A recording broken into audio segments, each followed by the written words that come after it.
I am now joined by a very special three-time recurring guest, the host of MASN All Access. It is Paul Mancano reporting live from the wilderness. Paul, how's it going, buddy? It's good. I'm in the middle of Gaithersburg, Maryland. You flatter me with the intro because given the amount of incredible guests that you have on this podcast, you have outgrown me as a guest at this point, because like 3 years ago, that was a different story. But now I see some of the names that you're having on your show every week, and it's like you have a star-studded lineup. Tearing up, Paul. I wasn't in, those are very nice words. I really appreciate that. And no, I look forward to every October. It's, you can write that down. You can set your watch to it. We're going to have Paul Mancano on in the month of October. We did the 2019 Nats World Series. We did 2020. We did the weird quarantine World Series. And then this year, 2021, not to get all nostalgic or anything, but I think 3 consecutive Octobers is a pretty big deal. Yeah, I mean, the most exciting was the 2 years ago when I was actually in Houston, and then last year just sitting at home like everybody else. And then this year, both of the teams I cover eliminated months ago. So no chance that I was going anywhere this October. So hopefully we still find something to talk about here. Oh, I mean, there's plenty of things to talk about. So you've gone from being Reggie Jackson, Mr. October, to Derek Jeter, Mr. November, because this is going to run next week. So I hope that's okay.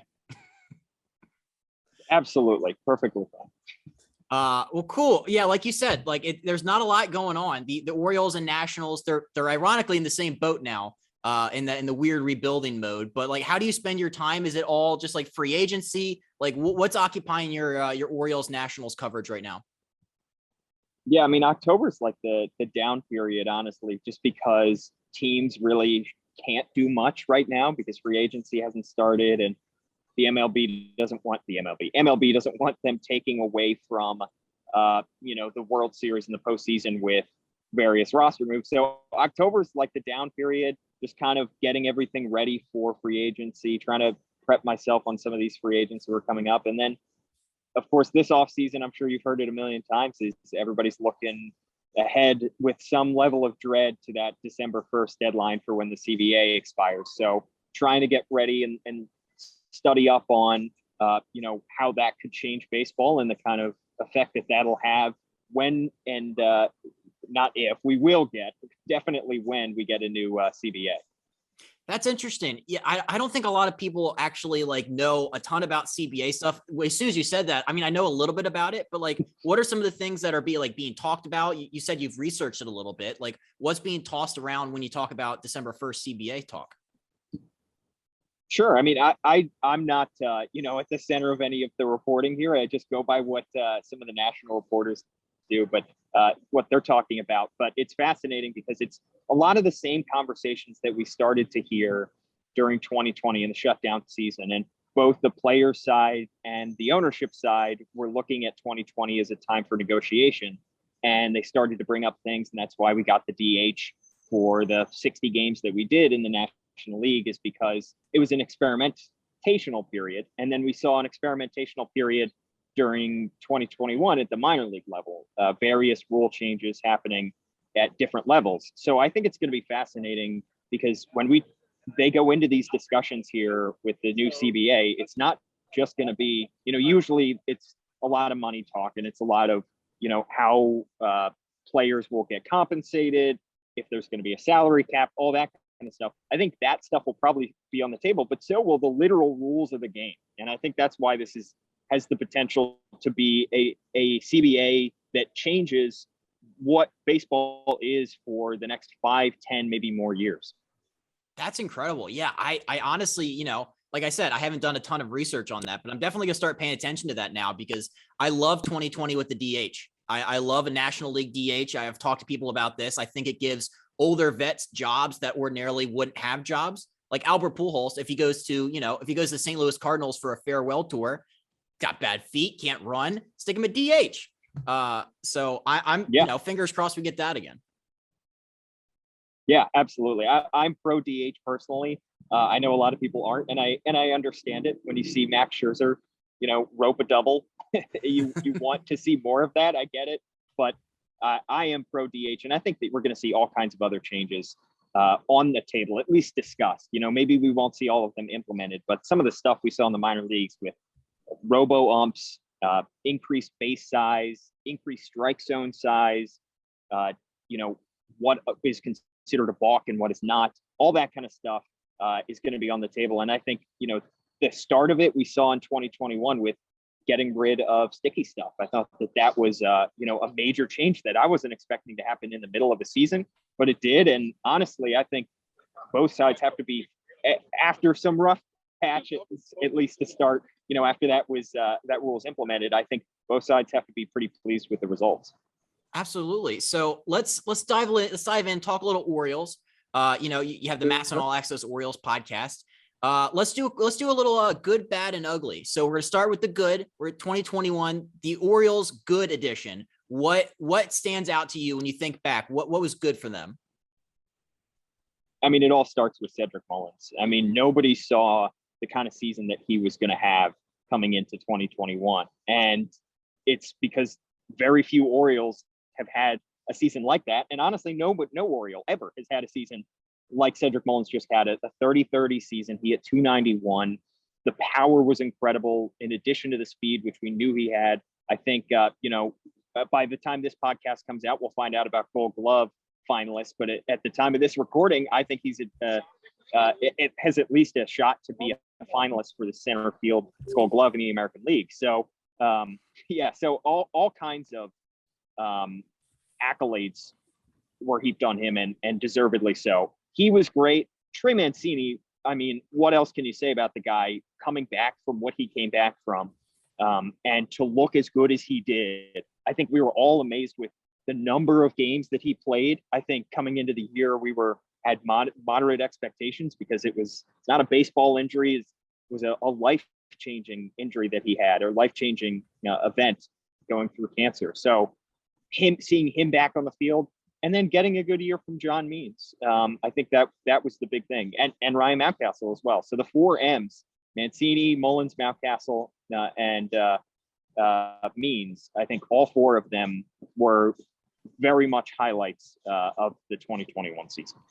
Can I throw out another one that was my good of the year? Was Tyler Wells, my dude. Absolutely. Is he your 2022 closer, you think? I think he has to be in the conversation, because going forward, by the end of the season in 2020, you had very few reliable bullpen arms that Brandon Hyde could call on, partly because Tanner Scott fell off in the second half.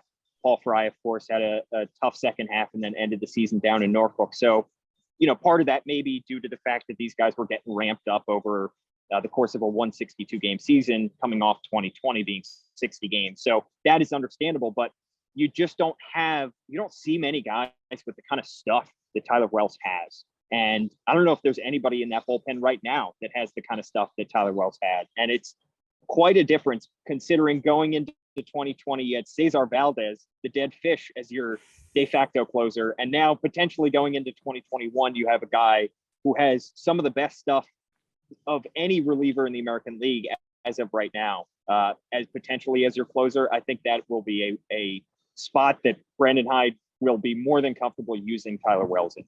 He's the best. Let's do so on the flip side, we have the bad. There's a lot. What stands out to you when you think of the bad from last year?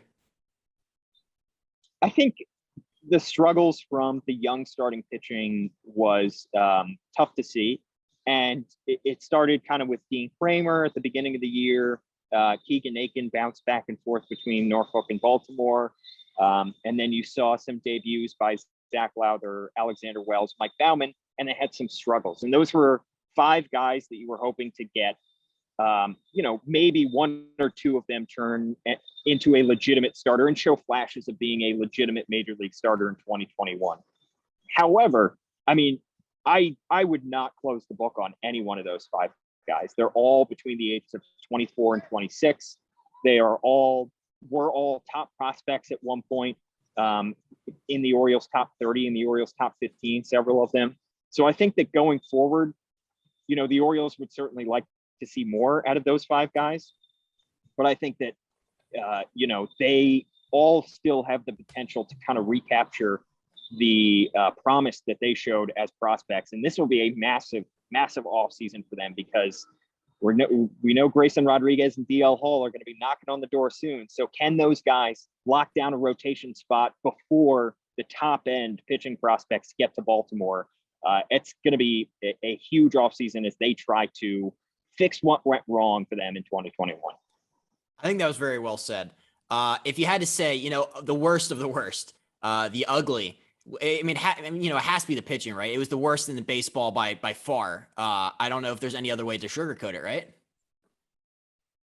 Yeah, the pitching definitely struggled this year, and it was a combination of those young guys that I mentioned struggling and not finding their footing as early as Brandon Hyde and Michael Elias probably hoped, but a lot of the veteran guys, we didn't see great seasons from the guys that the Orioles took chances on, signed to minor league contracts with invitations to spring training. They were probably hoping that Felix Hernandez was going to make the opening day roster. He didn't. Matt Harvey, he gave them 29 starts, and I know that they appreciated the durability, but ERA wasn't what he wanted and probably wasn't as low as the Orioles wanted. So that was definitely a tough spot for them in 2021. I expect it to get better, and I think that Chris Holt, it was his first year as a pitching coach at the major league level last year. I think more experience with these guys will do them good, because we've heard great things from the players specifically about working with Chris Holt and from a lot of those prospects. So one, I think that it'll improve internally, because we're going to see hopefully soon Grayson Rodriguez and DL Hall and Kyle Bradish and Kevin Smith and those guys. But also, I think we're going to see some of the guys that have already made their debuts. I think they should get better. There's all the reasons in the world to believe that they should get better in 2022. I guess the good news and the flip side is also it can't get any worse, right? Because you look at guys, like you said, the young guys, the Zimmermans, the Dean Kramers, they're young, they can bounce back. But in terms of guys that they could bring in to help supplement some of these pitching woes, Matt Harvey, I think they wanted to get more than 120-ish innings out of him this year. But do you anticipate some more of those kind of signings this offseason, some one-year flyers, hopefully with better results than Matt Harvey Day? Yeah, I think that they will definitely go the route in terms of supplementing the pitching that they did last year in signing minor league free agents with invitations to spring training. I think Harvey is a guy that they could go after again, not guarantee him a roster spot by any stretch. This is just based off of what they said at the end of the season. Brandon Hyde seemed to like him, and he seemed to enjoy the partnership. So we could see it again. But that being said, the competition will be stiffer next season, because you're going to see more pitchers. So if a guy is signed to a minor league deal with an invitation to spring training, there's less of a chance now that he would make the major league opening day roster than there was last year, because there are going to be more guys right on the cusp of being in the big league rotation. But also, I think that there's a very good chance that the Orioles go out and sign at least one starting pitcher to a major league deal. I don't know how expensive it'll be. I'm not expecting, any $100 million contracts being handed Justin out. Justin Verlander. Yeah, there we go. Come on down. Yeah. But I think that where the Orioles are in the rebuild, it makes sense to get a legitimate big league starter that can get the ball for you once every 5 days, 5 or 6 days, and deliver a major league start. And I think that could help solidify the rotation. And considering that the Orioles have been able to get off of some underwater contracts, I think that opens them up to potentially, I'm not saying that they absolutely will, but potentially go after some major league starting pitching free agents. Do you see any other free agency moves on the position player side? A lot of the middle infield depth was tested this year. The outfield looks pretty solid, but do you see any spots on the roster that we can actually see like a big league offseason signing?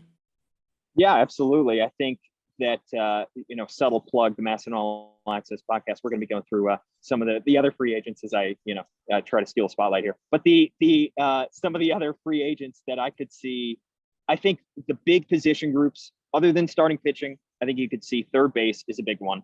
And then middle infield is a big one. So I don't think there's any reason to touch the outfield, considering the talent depth that you have there. But third base, they don't really have anybody who is a pure third baseman going into next season who would be your opening day third baseman other than Kelvin Gutierrez. So maybe with an upgrade there.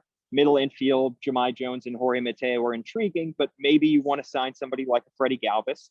And then other than that, I mean, catching, you obviously have the best prospect in baseball. He is on his way, and he will almost undoubtedly make his debut in 2022. But Austin Wynns was just outrighted and chose free agency. Pedro Severino is due a raise in arbitration. So I can see the Orioles signing somebody to a minor league deal at the catching spot because, they just need some kind of depth there. And it doesn't need to be a franchise catcher because they already have that guy coming up, but somebody who can provide some depth and maybe a veteran who can help Adley along the way. I like it. So, kind of taking a broader look at the Orioles, like when they play a full season, they've lost almost 110 games for 3 years. The attendance is not obviously where they want it to be. I think some fans have pretty much checked out. I don't know if you've gotten that kind of sentiment around Birdland, but has anybody come up to you and just questioned the rebuild, or what do you think is the general consensus of what they have going on right now among the fans? And how do you see that whole thing going on right now? I think anytime you go through a full-scale rebuild like the one that the Orioles have undergone over the past few years, you will have, fans, some frustration from fans, and understandably so when you look at the major league win-loss record. That being said, as a fan, I'm not an Orioles fan per se. I cover the team, so, I'm more separated from that, but I do talk to some Orioles fans, going down to a lot of minor league games this year, going down to see Bowie and Delmarva. And then seeing the emergence of On the Verge podcast, a podcast dedicated just to the prospects, and seeing the kind of excitement that you saw, for Grayson Rodriguez's debut down in Bowie, seeing fans come out and bring their gas cans. I think that it is amazing to see still the excitement level of fans around this team. And it's not ubiquitous, and I understand it. It has been a while since the Orioles have been to the postseason, but you do see a good amount of excitement coming from fans who are invested in this team and are invested in the prospects of this team and understand what Mike Elias and Brandon Hyde are trying to do here. Because if you look at any other rebuild around baseball, you can make the case that the Orioles are the best positioned franchise right now for the long term, because they have the number one farm system according to MLB Pipeline. They have the number one overall pick coming up. They have the best prospect in baseball. They have the best pitching prospect in baseball, and they don't have really any underwater contracts that they have to worry about going forward. So they'll have plenty of money to spend once they get good again. So I think fans definitely get that, and Orioles fans in particular, while I understand and I hear the frustration at times, and you see it, when you're playing 162 games and the win-loss record is not what you want it to be be able to take a step back and kind of look forward. That's what all fans just want. They want some excitement, some hope for the future. So to have that, I think is, I give Orioles fans all the credit for sticking through this thing. And I know that when Adley makes his debut, that's going to be a packed house at Camden Yards. When Grayson makes his debut, that'll be a packed house. And I think we'll definitely see a lot of fans that, maybe 2020 obviously couldn't be in the ballpark. 2021 still had some COVID things at the beginning of the season and some restrictions. I think next year will be a big year to have fans fully back in the ballpark from opening day and have these fans get excited seeing these guys, not just at the minor league level, but seeing legitimate superstar talent potentially at the Baltimore major league level. I like that. I think that was really well said. You're right, because a lot of the excitement is generated from the minor leagues. Grayson Rodriguez gas can day. But yeah, I don't know. I think being an Orioles fan right now is kind of not necessarily in vogue. It's kind of a little hipsterish right now. But you're right. I think once everybody, comes up and they get a little bit better, they'll jump back on. I did want to touch on the draft really quick because I've seen you a couple of times this year, and I saw you around the All-Star break, around the draft. And so we talked about this then, but the Orioles draft strategy has been so interesting lately in terms of their first round pick, because, in 2020, they had the second overall pick and everybody wanted them to go get, Austin Martin or somebody like a big name arm, and they went under slot. And then this year, number 5, it's not as high of a pick, but they went under slot. And to a lot of people, those two words are really divisive. Why are we taking a bargain when we have these high picks? What has your opinion been of that strategy? And what have you seen like results wise from the guys that they've taken going under slot? Justin, I'm so glad you asked me this, because this is like my favorite topic that nobody wants to hear about. Like, my girlfriend is bored by me talking about why this strategy makes sense at this point. But I love talking about it because I think it's fascinating. Because I think when people hear the word underslot, they think, oh, the Orioles are trying to save money. When in fact, that's not at all the case. Because when they go underslot, they do so with the intention of spending money later in the draft. So the Orioles signed every single guy that they drafted in the 2021 MLB draft, all 20 or 21 guys. I don't know how many teams around baseball did that.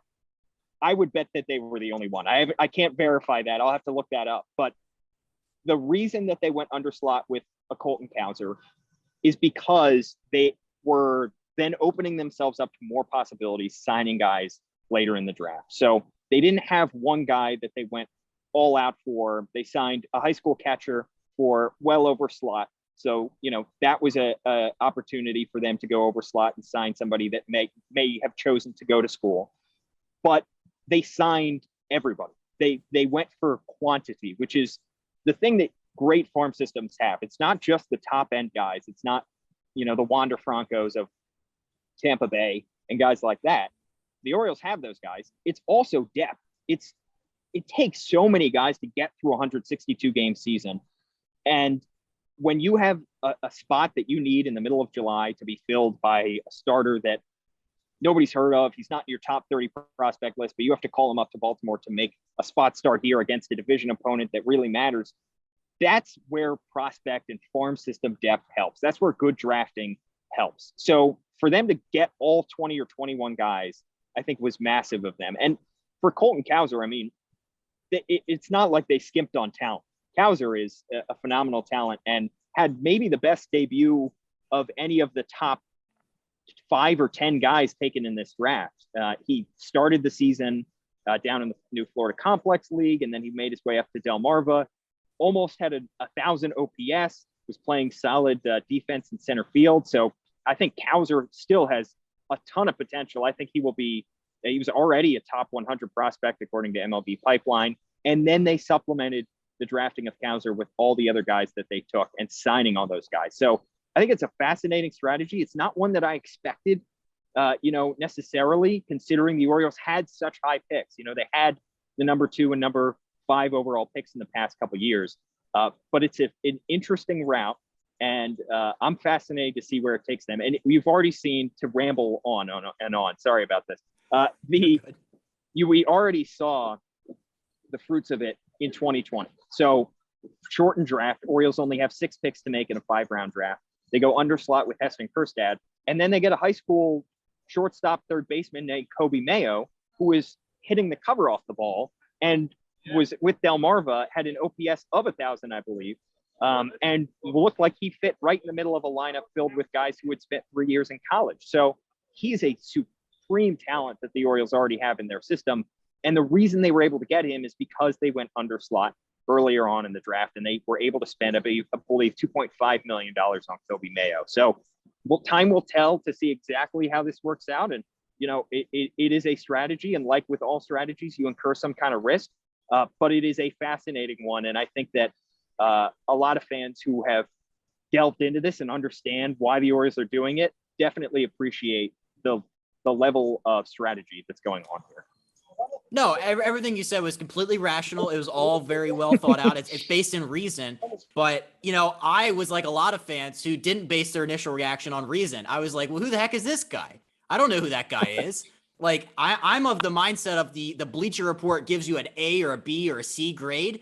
That's my mentality. I do that with the NFL draft too. But I think there's a lot of people like myself that didn't put any thought into that, didn't know who those people were, and as a result said, this is the worst strategy ever. Why are we doing this? And also, it's just not sexy. It's not a sexy strategy to save money. It's like when you're growing up and your dad's like, we're not going to go out to eat this Friday, but we're going to have a killer vacation this summer. No, I want to go out to eat now. Like, I don't know. I think there's a lot of that in the fan base going on. Absolutely. And I get it. And, it's funny you mentioned when I saw you over the summer, that was shortly after the draft. And you kind of echoed the sentiment that I had heard from a lot of fans about that strategy. But you could point to, Carlos Correa was an underslot pick back in I can't remember which year, but it was Michael Ayers heading up the draft for Houston, took an 18-year-old shortstop who, was signed under slot and turned out to be the best player you could argue from that draft, and is about to get $300 million in free agency. So, yeah, you can still get great talent. It does still come down to talent evaluation. And I think seeing the start that we saw from Colton Cowser, and from what I've seen from him, talking to him, this kid has the potential to be the best player, out of that top 5 in theory, and this was also not a draft like Adley's draft. And that's the other thing that I bring up is we've seen when Mike Elias identifies a talent, he'll take that talent. We saw it with Adley Rutschman. People thought, oh, he's going to go way under slot and try to sign somebody who's not deserving of the number 1 pick and try to save some money here. And he said, no, I'm going to take the slam dunk number 1 prospect in this draft and take Adley Rutschman because we trust our evaluation in him. So I think that it's not a strategy that's bulletproof. No draft strategies are.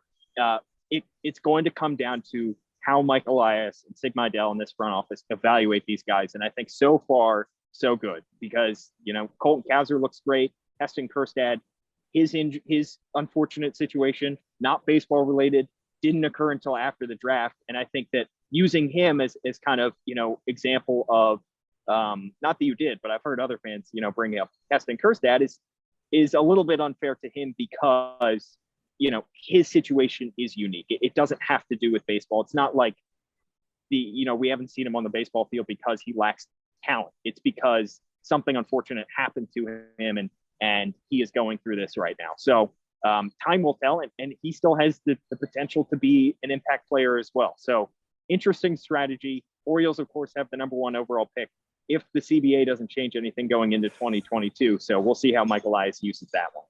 No, you're absolutely right. And you're right. I was one of those people over the summer who was standing on the table, banging the drum for Kumar Rocker, who didn't sign because why didn't Rocker sign again? What was there? Was it like an arm issue or something? Yeah. So essentially, from what I've heard, that the Mets essentially were not fully comfortable with his medicals. So they, of course, for people who don't know, they took him 10th overall in the draft, premier pitching prospect out of Vanderbilt. But you did see some red flags. I think you could say, I'm sure that Kumar Rocker and his camp would dispute that, but that you saw some decreased velocity from him in his final year at Vanderbilt. So some teams were concerned. I think that's part of the reason that he slipped. And then the Mets said, we're going to try to take this talent, but then they didn't feel comfortable enough with the medical. And he was represented by Scott Boras, who I think was not looking to sign his client under slot. So they ended up not signing him, and they get the number 11 overall pick in next year's draft. And Rocker, I believe, is going to go overseas to pitch. So I look, I mean, the talent was spectacular with Kumar Rocker. But, we'll see what happens with his over the next year, because he could be back in the draft in a year's time. And maybe whatever issues teams saw in him get resolved. And maybe Michael Elias is sitting there thinking, let's get Kumar, let's have our cake and eat it too. Let's get Kumar Rocker with the number 1 overall pick. We'll see. It's so hard with college baseball because when you just finish watching the College World Series, you're like, Vanderbilt, Rocker, that's a name. I want that name. I don't want the guy from Sam Houston State that hits 480 or whatever. I want the name. But I always ask you this question, and I don't know. Let's see what your answer is this year.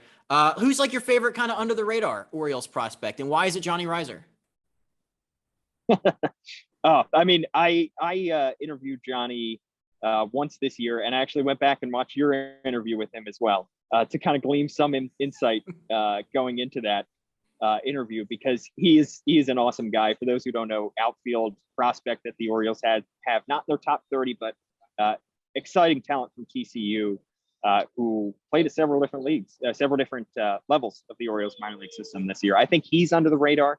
The guy that played next to him for a lot of his time in Bowie and also in Aberdeen, Zach Watson, I think is an underrated prospect, somebody who has the potential to be up in Baltimore in a year or two. Robert Newstrom, another outfield prospect who was a 4th-round pick in 2018, so right before Michael Ayers took over. He had a heck of a year. So you have 3 guys there in the outfield, in addition to some of the other outfield talent that you have. Those 3 guys are exciting. And then, Greg Colin is an exciting infielder who is not the Orioles' top 30. And I think that the Orioles are going to have their hands full in terms of adding guys to their 40-man roster in order to protect them for the Rule 5 draft, because, the risers and the Watsons aren't eligible yet to be taken in the Rule 5 draft, but there are going to be so many guys like a Patrick Dorian and Robert Newstrom that are not considered top 30 prospects by outside sources, by MLB Pipeline, but they're talented guys and they're still young. And the Orioles, I know, will want to give opportunities to guys who perform at the minor league level. So we'll see who they end up adding. And I think there could be some names, like you mentioned, that Orioles fans maybe haven't heard before. And they go, why did they add this guy to the 40-man roster? And then come July next 2022, we see them make their debut. So I think there are a lot of guys. When you have a farm system as deep as the Orioles have right now, I think there are a lot of guys that you don't see on any lists, but can certainly make an impact. It's a good problem to have. And you're right. Next October, Absolutely. when I have you back on, I'm going to ask you that same question. And we're going to shout out Johnny Reiser. It's the official podcast of minor league outfielder Johnny Reiser. A couple more, because I'll let you run here, but sure. I did want to get a little Nationals in here. Mid-Atlantic Sports Network, 2 teams. I get the sense that the Nationals rebuild, like they finally went all in. In 2018, they sold off a little bit. They dipped their toe into the water. They just traded everybody, everything that wasn't nailed down, and not named Juan Soto. But do you get the sense that their rebuild is not going to be like, do you get the sense that they're not going to have to lose 110 for 4 straight years like the Orioles to get back to being good again?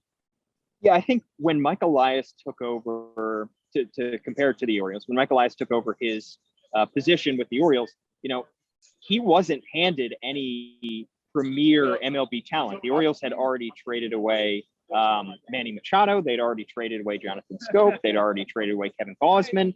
So he took over a roster that was already pretty barren and a farm system that was pretty barren as well, in addition to not having really any kind of international presence to speak of. That's not the situation for the Nationals. They already have Juan Soto in-house, who we all know is one of the premier players in the entire game of baseball.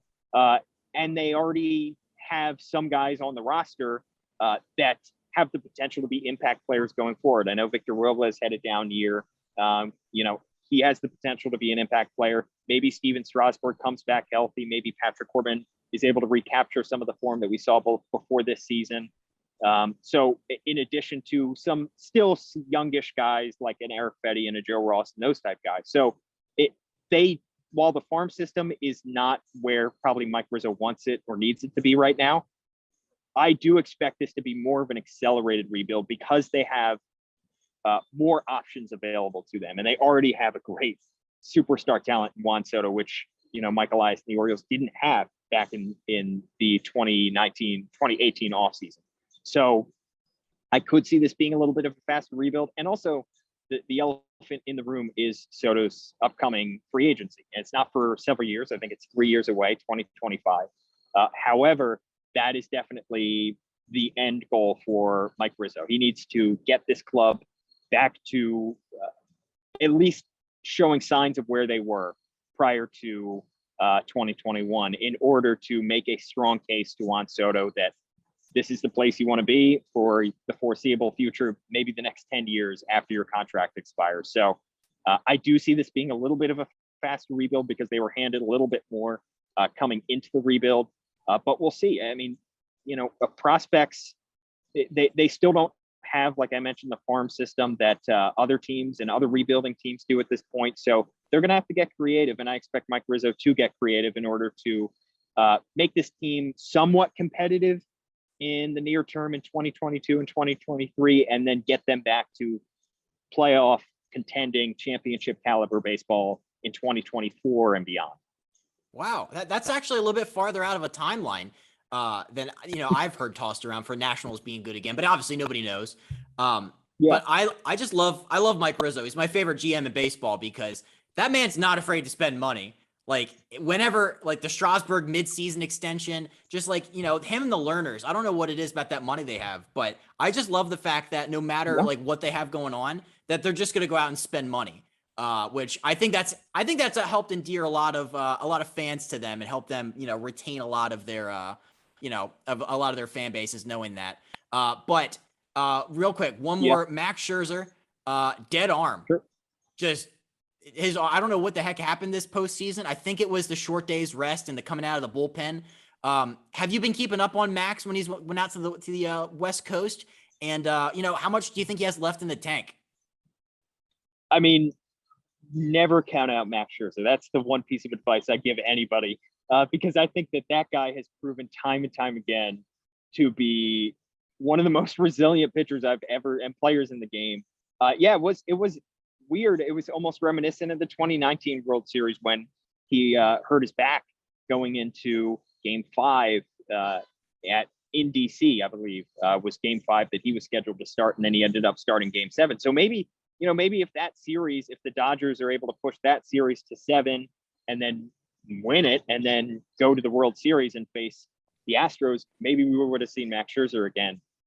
It is a tall order to ask 36 at this point, I believe, year old Max Scherzer to pitch on such short rest and to close a game like he had to do against the Giants. So I expect him to bounce back. And of course, he's going to be a free agent. I know, given the year he had, which was Cy Young caliber for both the Nats and the Dodgers, I expect teams to come calling and to offer him a pretty hefty free agent contract. Let's get the Max to DC stuff going right now.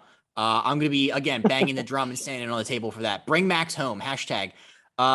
This is, I don't know what game of the World Series is going to be when this actually comes out next Wednesday, but let's just, let's for fun. What's your World Series prediction?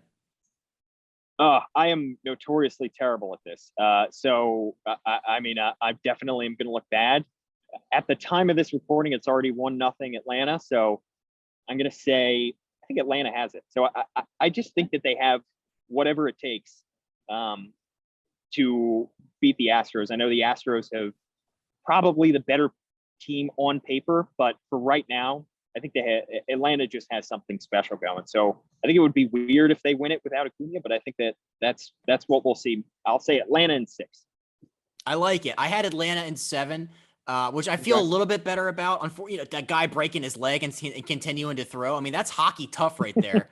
Charlie Morton broke his leg and stayed out there on the mound. I'll say Braves in 7. It'll be back and forth, and maybe it'd be like 2019 where no home team wins. So that would be interesting as well. I expect it to be kind of anytime you get Houston back in the World Series, you're going to have a strange time. I don't know if any World Series will be as entertaining, although I say that in the 2017 World Series actually that we saw with the Dodgers and Astros, that was a very entertaining World Series, but few World Series compared to the 7-game marathon that we saw in 2019 with the storylines, with, like you said, no team winning at home, Max Scherzer getting scratched, then coming back and pitching Game 7, all the comebacks that the Nats had, 4-0 in elimination games, Howie Kendrick shot off the pole. So hopefully we get a World Series that is close to as exciting as the one that we saw 2 years ago. I'm getting nostalgic just hearing you talk about that. And then you know what? It all culminated with a Paul Mancano running out onto the field and getting the video of the pile. And I saw you on Fox. So, that was the center of it. Forever. I mean, that was for everybody. For everybody watching at home, I'm sure that was the highlight of that World Series run, was seeing me frantically looking around like a deer in headlights trying to cover my first World Series victory. It was that, and it was also me explaining to everybody in the room I was watching it with, I know that guy right there, the windbreaker. Yeah, that guy. Yeah. Man, this has been a ton of fun. Thank you so much as always. It's 7:10. We'll get you out of here. We'll get you going back, a little World Series action. So Sure. Thank you so much, Paul. Yeah, thanks for having me. I appreciate the time. Hopefully the background noise hasn't been too absurd as in downtown Gaithersburg here as the nightlife starts to come alive. But I like how you've gotten to see, for those who are watching, the sun set in the background, and now it is turned on to full on night at this point. So that shows you that these conversations, we have these great long conversations every year, Justin. I love it. You know what? Hey, maybe next time we'll have you stay on a little longer. We'll have the sun come up. So we'll have the sun go down, and then Paul and I will be doing under slot talk until the wee hours of the morning, and it'll come back up again. Oh, don't tempt me with a good time here. Come on. I will talk under slot all day long. you wake up in the middle of the night and you're sleep talking under slot. You're like, well, actually, Austin Martin wasn't that great of a value pick at 2. So yeah, so exactly. That my girlfriend can attest it. It's a little, it's too close. I get a little too invested at times. So this October is going to be a good time for me to sit back, watch other teams that are not the Orioles and the Nationals, and just try to enjoy baseball from a third person perspective.